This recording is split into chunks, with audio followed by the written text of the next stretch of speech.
ইন্ডিয়াকে আরো জোরদার করার বার্তা মমতা বন্দ্যোপাধ্যায়।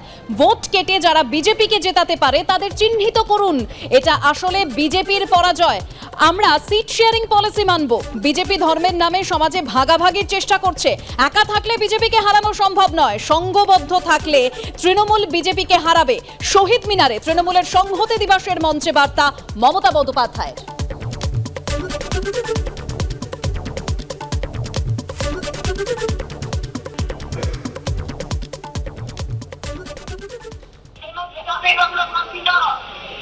ইন্ডিয়াকে আরো স্ট্রং করতে হবে, আর সমস্ত সংঘবদ্ধ করতে হবে, জোটবদ্ধ করতে হবে।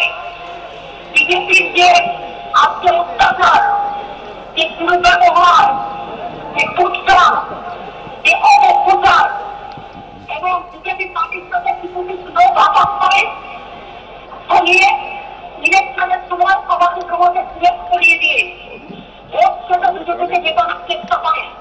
তাদের থেকে দূরে থাকো, তাদের চিহ্নিত করো। আর চিন্তা করে কি হয়েছে আমি বলতে পারবো না, কিন্তু এই কথা সত্যি, ভোট কাটাকাটির জন্যই বিজেপি জিতে গেছে। এটা বিজেপির জয় নয়, এটা বিজেপি করা যায়।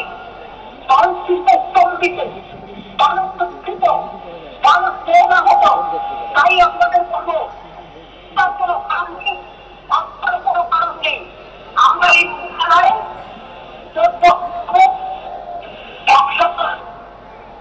আমরা ঠিক শেয়ারিং পলিসি মানব।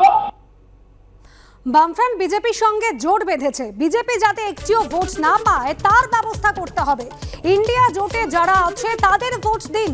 শহীদ মিনারে তৃণমূলের সংহতি দিবসের মঞ্চ থেকে বার্তা মমতা বন্দ্যোপাধ্যায়।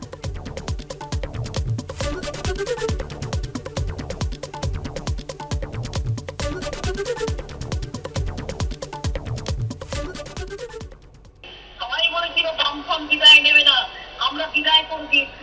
ওরা এখন জোট বেঁধেছে বিজেপির সাথে। আরো আপনাদের সম্প্রদায়ের দু একটা পাত্র কখনো হায়দ্রাবাদ থেকে এসে, কখনো কোনো ধর্মস্থান থেকে এসে, ধর্মস্থানের মানুষ ধর্ম করবে, তাদের প্রতি আমাদের শ্রদ্ধা থাকবে। কিন্তু ধর্মস্থানের নাম করে মানুষকে ভুল বোঝাচ্ছে এবং রাজনীতির পয়সা দিচ্ছে বিজেপির কাছ থেকে।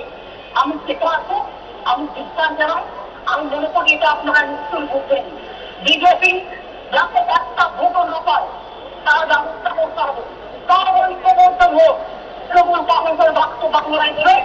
আর অন্যান্য খারাপ ভোটের দিন ইন্ডিয়ান অ্যালায়েন্স যারা আছে তাদের ভোট দেবে।